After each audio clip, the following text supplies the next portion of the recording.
Cela me rappelle en quelque sorte ce que nous appelons la bulle Internet. Vous savez, au début des années 2000, tout le monde voulait créer sa société Internet. Et parce que tout le monde voulait en créer une, eh bien, elles ont toutes fini par s'effondrer. Donc pensez-vous que la même chose va arriver à toutes ces nouvelles pièces de crypto-monnaie? Je pense que les cryptos continueront à rester corrélés avec les actions de croissance. Mais il y en a tellement. Il y a tellement de fonds qui sont levés. Et tant de milliards de dollars qui attendent sur la touche pour financer l'innovation dans cet environnement. Donc si vous parvenez à rassembler suffisamment de personnes intelligentes et que vous apportez suffisamment d'argent, peu importe la catégorie du projet, vous allez voir de très bonnes choses apparaître. Et vous savez évidemment que la partie difficile, c'est de se tenir au courant de l'évolution rapide de l'environnement crypto.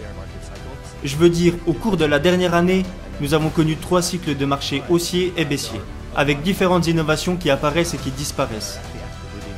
Mais il y a tellement de choses prometteuses qui sont sorties et qui sont activement utilisées, et la grande différence cette fois-ci, c'est qu'il y a une connexion avec le monde réel. Donc la première chose à réaliser, c'est que le Bitcoin est une monnaie numérique. Ce qui est un peu étrange parce que si moi et vous voudrions créer une monnaie numérique, comment ça se passe au juste? Utiliserions-nous un grand livre ou une feuille Excel pour savoir combien de pièces nous avons tous les deux? Le Bitcoin utilise la technologie de la blockchain pour que nous contrôlions tous les deux le même registre. La même source d'enregistrement est contrôlée par vous et moi. Et plus tard, ce registre est passé à des milliers et des milliers d'opérateurs supplémentaires. Alors le Bitcoin est juste l'historique des transactions provenant de différentes clés. Donc tant que j'ai une clé à 64 caractères, mon argent est stocké. Et je peux utiliser cette clé pour vous envoyer de l'argent. Et vous pouvez utiliser votre clé et envoyer de l'argent à d'autres personnes. Personne ne contrôle le Bitcoin, personne ne peut l'arrêter. Donc il flotte au-delà des frontières, parce qu'il n'y a pas de frontières pour le Bitcoin. Il peut être échangé contre d'autres actifs, c'est en réalité le plus grand actif à échanger contre d'autres cryptos. Donc quand nous disons qu'il ne peut pas être gouverné ou qu'il n'y a pas de stratégie autour du Bitcoin, nous disons juste qu'il n'y a en fait aucun moyen de le contrôler. Et il y a 2 choses dont j'aimerais parler. Ce sont les points d'accès et les points de sortie. Donc en fait, en utilisant la crypto, vous avez la possibilité d'utiliser une carte pour gagner des intérêts avec votre argent. Vous pouvez par exemple emprunter de l'argent pour obtenir un prêt automobile. Puis transférer cet argent en crypto et avoir un taux d'intérêt plus intéressant grâce au stablecoin. Et ainsi obtenir une voiture gratuitement. Parce que le taux de rendement de l'intérêt est supérieur à la somme mensuelle que vous devriez débourser pour votre voiture. Ce sont comme les choses que vous enseignez, Robert, mais avec des formats différents. Vous avez une maison, vous obtenez des loyers, et s'ils sont plus élevés, vous remboursez votre prêt. Ce sont des choses qui se produisent dans le monde réel et qui existent également dans le monde de la crypto. C'est ce qu'on appelle la DeFi, ou la finance décentralisée. Je comprends, mais pour moi, la crypto n'est pas très différente du dollar américain. Vous avez juste à l'imprimer. Eh bien, la différence avec la crypto est qu'elle est intégrée à la programmation. Il y a une science exacte derrière la quantité de crypto qui peut être créée. Je ne sais pas grand-chose, je suis un vieux monsieur. Mais pour moi, d'où cela vient-il? Ils l'ont inventé. C'est mon opinion. Et je me trompe peut-être là-dessus, mais je possède des puits de pétrole. Et pour moi, le pétrole, c'est de l'argent. Je dois le déterrer et je dois l'expédier quelque part. Je possède du pétrole, des compagnies pétrolières, des mines d'or et des mines d'argent. Alors nous creusons et nous l'expédions quelque part. Mais dans le monde de la crypto, des centaines de millions de crypto-monnaies apparaissent simplement en sortant d'un ordinateur, non? Il y a beaucoup de jeunes qui deviennent des millionnaires en Bitcoin. Mais dès que le marché a commencé à s'effondrer, ils étaient en panique. Et la raison à cela, c'est qu'ils se sont enrichis en étant des spéculateurs. Ils ont juste eu de la chance.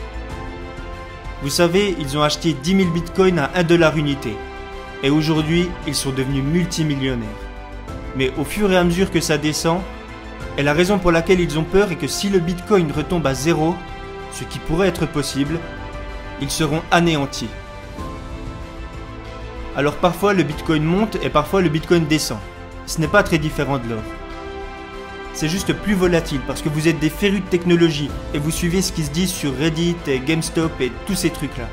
Et vous essayez de conquérir le marché de l'argent. Comme je l'ai dit, vous êtes plus sophistiqué et vous êtes plus conscient. Mais vous n'avez pas encore l'expérience. Alors continuez d'obtenir cette expérience. Les institutions ne possèdent pas de Bitcoin. La banque centrale ne possède pas de Bitcoin.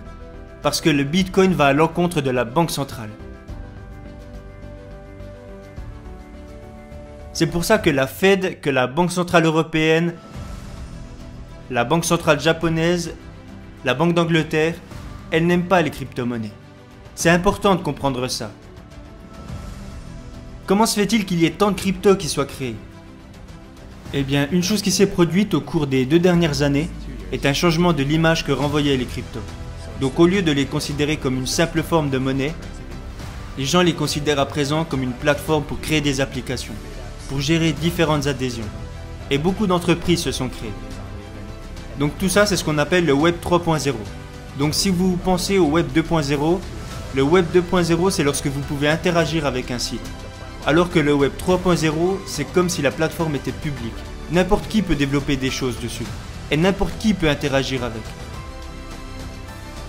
Alors considérez que toutes ces crypto-monnaies sont comme des représentations d'un ordinateur public, que les gens peuvent visiter en se transportant eux-mêmes avec leurs propres identités dans chacun de ces différents ordinateurs publics. Le Bitcoin a été inversement corrélé avec le dollar ou toute autre forme de devise.